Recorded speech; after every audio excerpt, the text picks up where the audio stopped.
के रखवाले हो।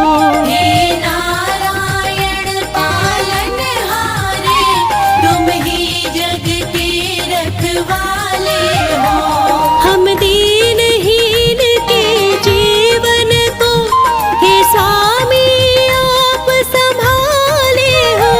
हम दीनहीन के जीवन को हे स्वामी आप संभाले हो। हे स्वामी आप संभाले हो।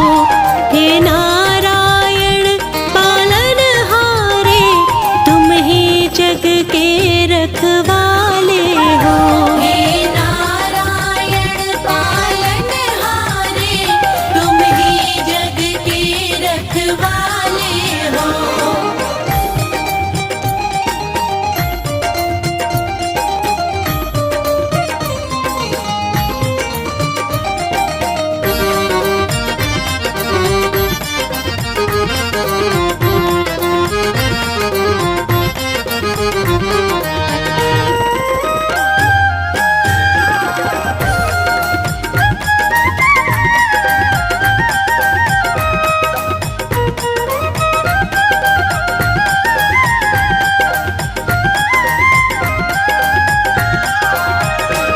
हे कमलापति हे कमल नयन, तुम चक्र सुदर्शन धारी हो।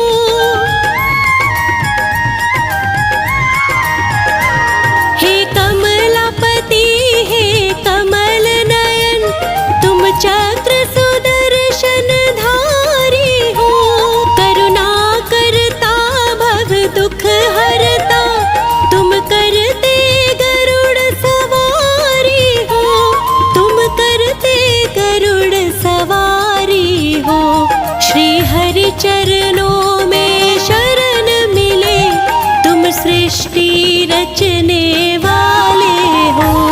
हे नारायण पालनहारे, तुम ही जग के रखवाले हो।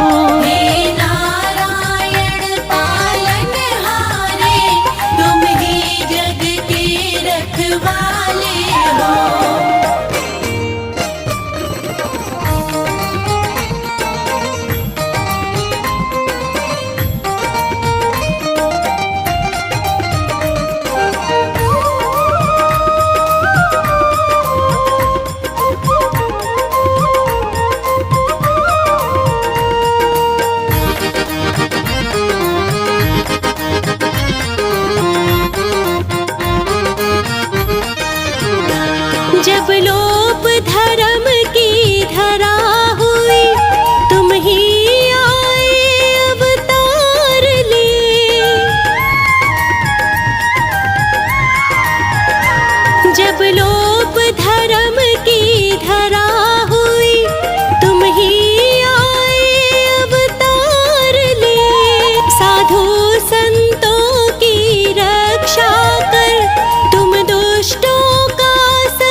नित पुकार